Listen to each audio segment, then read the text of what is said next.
Christian Covin, bonjour. Bonjour. Vous venez de publier aux éditions de l'Harmattan La fin du capitalisme et la nécessaire invention d'un monde nouveau.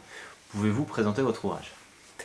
Alors la fin du capitalisme, voilà un titre bien imprudent, bien présomptueux peut-être.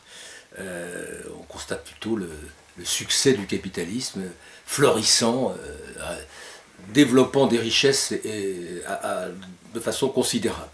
Donc le titre est plutôt paradoxal. Alors, je veux défendre cette thèse, et je vais expliquer pourquoi, avec un double objectif. L'objectif d'analyser, de comprendre notre société. Et là, je me réfère à mon métier de professeur d'économie, de professeur de gestion. Donc, comprendre pourquoi l'économie est devenue dominante, particulièrement la finance. Ça, c'est le premier volet, la compréhension, l'analyse. Et un deuxième volet qui est un volet de proposition.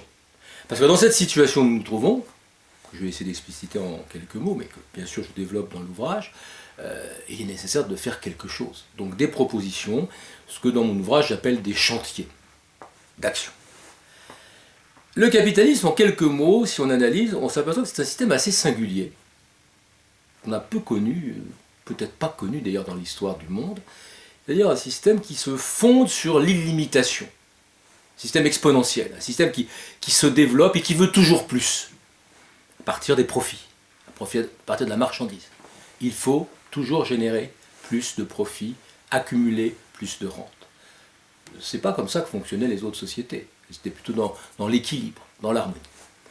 Donc j'essaie d'analyser le capitalisme, je dirais, de la façon suivante. Dans un premier temps, je fais un bref retour sur ce qui s'est passé depuis la guerre, depuis la Deuxième Guerre, les années 1945, et j'explicite les deux temps, au fond, de la période dite des 30 glorieuses, et de la période suivante, des 30 piteuses ou désastreuses, selon qu'on les appelle par tel ou tel qualificatif.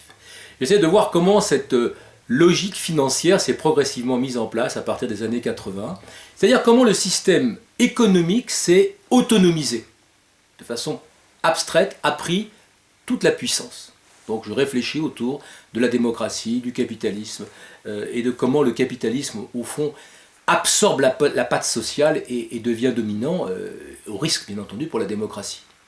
Je fais également un détour par les sociétés primitives, à la suite des travaux de Pierre Clastres et d'autres, qui nous donnent un élément de réflexion très fort sur qu'est-ce que c'est que le marché, au fond, et qu'est-ce que c'est qu'une société sans État. Donc l'État, le marché, ces questions sont abordées. Succinctement, je dirais après que j'essaie de bien comprendre et de caractériser le capitalisme à partir du prisme de trois éléments très forts. L'activité, donc cette obsessionnelle réflexion sur la croissance, hein, comme aurait dit De Gaulle, il ne suffit pas de la proclamer tous les jours, on voit bien d'ailleurs ce qui se passe. Je réfléchis ensuite autour du travail et de sa disparition programmée. Le travail disparaît, il est remplacé par la machine. Ça, c'est une des grosses inventions de notre époque contemporaine. Donc, comment le travail devient de plus en plus résiduel, sauf peut-être pour quelques dimensions de conception, mais ça ne veut pas dire que le travail non qualifié. Le travail non qualifié est en grande difficulté, mais le travail qualifié aussi. Et puis, bien sûr, je travaille énormément sur la notion de la dette, parce que la dette est absolument essentielle pour le capitalisme. Elle lui est consubstantielle. De deux façons. La dette, parce qu'elle permet de suppléer le revenu quand il n'y a pas de revenu. Tous les gens en font l'expérience, tous les jours. Et puis la dette, parce qu'elle fait levier, comme on dit. C'est-à-dire qu'elle permet de démultiplier la richesse et d'avoir des profits plus importants, là où effectivement les investisseurs extrêmement gourmands sont toujours en attente de plus de profits. Voilà un peu les éléments que je développe, de façon à parvenir à une compréhension de ce système, c'est-à-dire d'un système qui est un système autonomisé, qui s'est désencastré de la société réelle, qui prend toute la puissance et qui ne fonctionne plus que sur de la logique économique, marchande, financière. Alors là, et après je dis, tout ça est en train de se développer, ce système est pris dans son vertige, dans sa propre démesure, dans son illimitation, et au fond il va se détruire lui-même. Il va se détruire lui-même, d'ailleurs on voit bien depuis un certain nombre d'années comment les investisseurs, les propriétaires, ceux qui dominent, essaient de trouver des relais toujours plus importants pour maintenir la richesse. Alors, c'est le partage de la valeur ajoutée, c'est cette bagarre continuelle qui aujourd'hui est évidemment totalement perdue par le travail, parce que le travail est en déshérence, le travail est en difficulté. C'est bien sûr la dette qui vient suppléer, c'est la virtualité qui devient de plus en plus importante, c'est les techniques nouvelles autour de la liquidité, les notions de titrisation que je développe dans cet ouvrage et sur lesquelles je ne vais pas m'étendre pour l'instant. C'est aussi la monnaie, puisqu'on voit que la monnaie de plus en plus devient une monnaie de singe. C'est-à-dire qu'en fait on crée de la richesse, on crée de la monnaie sans contrepartie économique réelle. Donc un système dans sa démesure, dans son illimitation. On pourrait évidemment dire paresseusement, bon bah attendons, c'est en train d'exploser, tout ça ne durera pas longtemps, ça peut durer un certain temps. Hein. Quand Fukuyama a annoncé la fin de l'histoire, il voulait dire que c'est la fin d'une certaine conception de l'histoire. De la même façon, moi je veux dire la fin du capitalisme, c'est-à-dire la fin pour un modèle qui, comme les empires de jadis, est repu sur sa puissance et explose sur son tas d'or, hein, en quelque sorte. Mais bon, ça peut prendre du temps. Ouais, moi je dis, oui, ça peut prendre du temps, mais pourquoi ne pas agir dès maintenant? Donc c'est là que je propose ce que moi j'appelle des chantiers pour dire, d'accord, on a un système qui est extrêmement dangereux pour la patte sociale, pour l'équilibre social, mais est-ce qu'on peut faire quelque chose? Je vous propose 5 chantiers majeurs. Bon, le premier est évidemment le chantier sociétal, c'est-à-dire quelle société on veut avoir, dans quelle société veut-on vivre? Et ça interroge bien sûr sur le modèle de société et sur cette société consumériste, cette croissance sans fin et ce monde de marchandises. Donc là, je crois, et le problème de l'environnement, économie durable, toutes ces questions sont importantes. Deuxième chantier, c'est le chantier actionnarial. Vous savez, à l'échelle de l'histoire, quand un jour des chercheurs ou des citoyens du futur, s'il y en a, réfléchiront à notre société, ils diront, mais c'est quand même bien étonnant que ces gens-là ont confié tout le pouvoir de leur société à des actionnaires, peut-être à des gens qui ont détention des actions, qui ont acheté des actions, qui les jouent sur les marchés boursiers, et qui en plus sont assez loin de l'entreprise. Dans les entreprises de jadis, dans les entreprises PME encore actuelles, on a des dirigeants qui connaissent leurs entreprises. Mais les marchés financiers sont constitués d'investisseurs qui ont une connaissance très lointaine, très volatile, très infidèle des entreprises pour lesquelles ils investissent. Donc là, réflexion sur l'actionnariat.